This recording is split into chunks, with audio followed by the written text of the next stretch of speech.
Bonjour à tous. Écoutez, je voulais faire cette petite réaction parce que j'ai reçu depuis d'ailleurs des jours, des semaines, beaucoup de remarques, d'interpellations de votre part, parfois beaucoup de colère, de tristesse, quelquefois des encouragements sur évidemment la décision que nous avons prise et aussi la situation, avant tout la situation en ce moment à Gaza. Alors je voulais vous dire que comme vous, j'ai été blessé, heurté et partagé la douleur de toutes les familles de victimes et d'otages du 7 octobre 2023, que nous n'en oublions aucune. Il y a quelques jours encore, ici même dans ce bureau, j'étais aux côtés de certaines de ces familles. Je n'oublie absolument pas la peine, la souffrance, la détresse de toutes les familles de victimes de Gaza et ceux qui vivent aujourd'hui sous les bombardements sans avoir accès à l'aide humanitaire.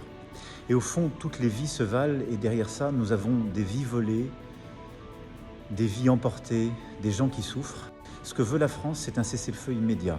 Ce que veut la France, c'est que les 48 otages soient libérés sans délai.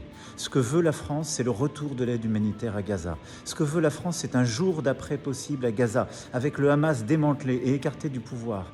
Ce que veut la France, c'est une autorité palestinienne réinventée, renouvelée, des programmes scolaires qui n'enseigneront pas la haine et les conditions qui permettront la paix au cœur de cette autorité palestinienne. Ce que veut la France, ce sont deux États vivant en paix, côte à côte.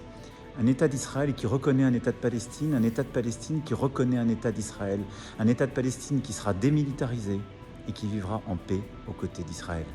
C'est cela ce que nous allons faire le 22 septembre à New York. Cette reconnaissance, c'est le début d'un chemin. C'est un parcours, avec toutes ces conditions, ces exigences pour les parties prenantes.